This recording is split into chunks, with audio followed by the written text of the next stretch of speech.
Hey guys, Micah here. Welcome to HSM. We're going to start out tonight by doing something a little bit weird. We're going to sit together in silence for a few seconds. Don't chat with your neighbor, don't check your phone, just sit with me for a bit. Ready? Here we go.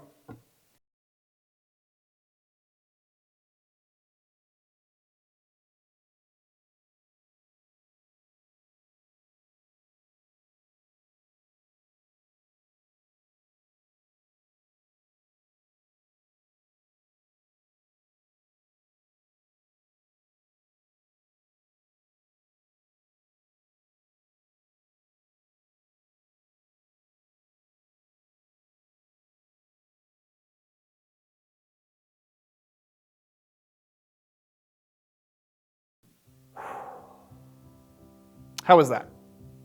Awkward? Difficult? Easy? We're going to talk a little bit more about why we did that in a second, but tonight we're pausing to talk about something called spiritual discipline.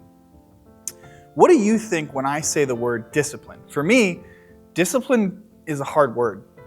It's one that's been used to tell me I've done something wrong or made me feel like I'm not good enough.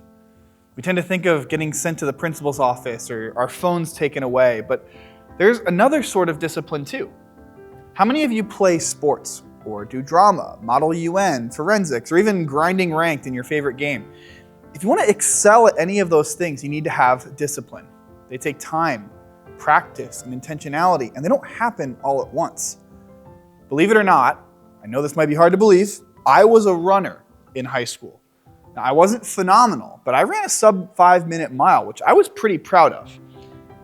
But I didn't get my time down to that my freshman year. It took years of playing sports and running in the off season and doing all kinds of different things and the competition of meets to get my time that low.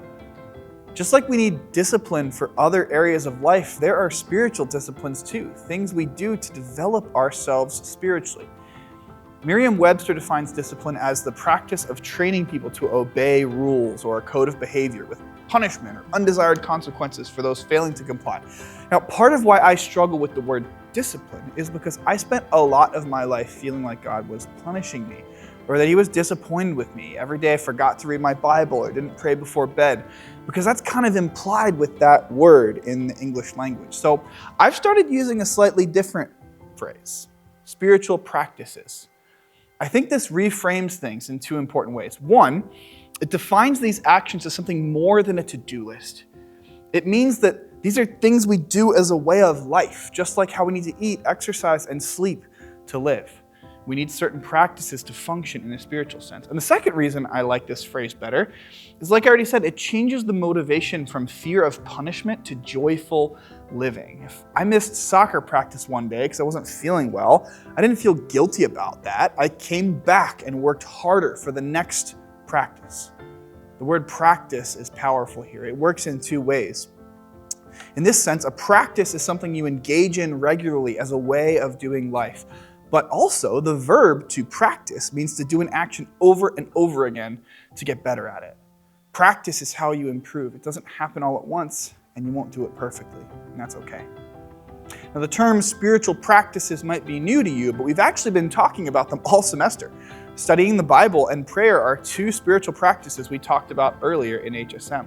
And today, I want to highlight another specific spiritual practice you might not have heard of, but it's near and dear to my heart.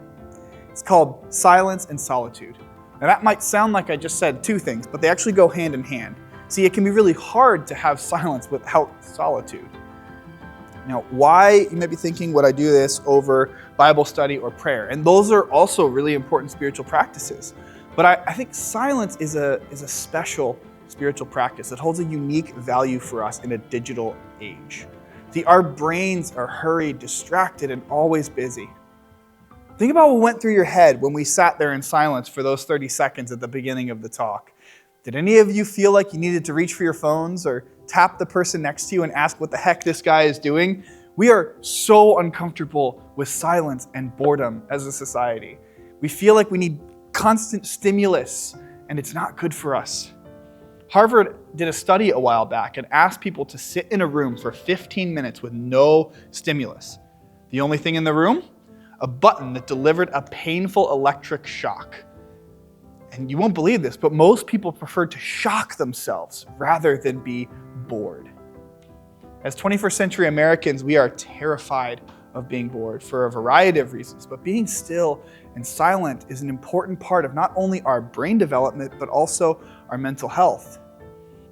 The other reason why I think this practice is really important is that Jesus did it. Let's look at Mark 1:35 through 37 together.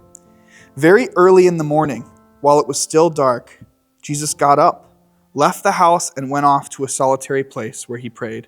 Simon and his companions went to look for him, and when they found him, they exclaimed, "Everyone is looking for you." Jesus saw value in being alone, sitting in silence with no one but his Father. What's interesting is that the Bible doesn't really go into detail about what Jesus does during these times. We don't get to hear what he and God talked about most of the time, and maybe part of that's because there weren't any witnesses there to hear what he said. It was private time between him and his Father. What we do know is that there's a pattern in how often Jesus does this in preparation for something. Look at the very next verse, verse 38. Jesus replied, "Let us go somewhere else to the nearby villages so I can preach there also. That is why I have come." As soon as Jesus was done being alone with God, he launched into a preaching tour. He needed to fuel up before that undertaking, and the way he did it? Silence and solitude. Now, anytime Jesus does something, we should pay attention, because Jesus wasn't just only God, but the best human who ever lived. And if he needs something in order to flourish in life, then we certainly do too. Silence helps us reset our brains. You might think that distracting yourself is what you need when you're stressed out, and that that's going to help. I've definitely been there. But think about the last time you were anxious, so you started scrolling to distract yourself, or whatever other distraction you thought would help in that moment. After an hour of that, did you feel better or worse?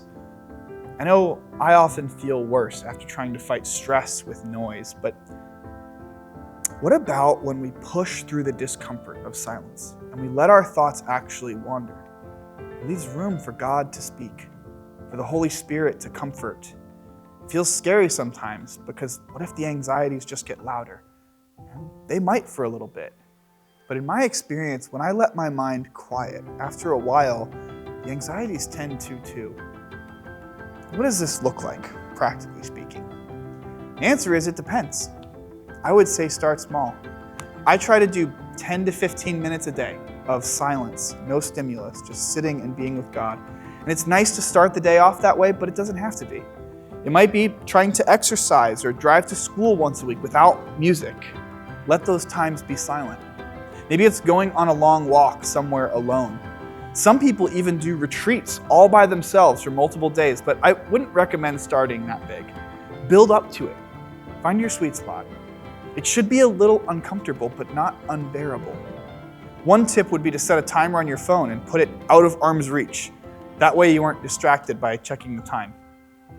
When I started practicing silence, sometimes I would use instrumental music to help me quiet my mind. And after a while, I found I didn't need it as much anymore. In small groups, you're going to have a chance to look at the life of Jesus and see how this was a pattern in his life, and ponder what it might look like for you to follow the way of Jesus in this specific practice. This might sound really unrealistic at first, but try to keep an open mind and lean into what this might look like for you to practice in your day-to-day life. I don't think you'll regret it. See you later, guys.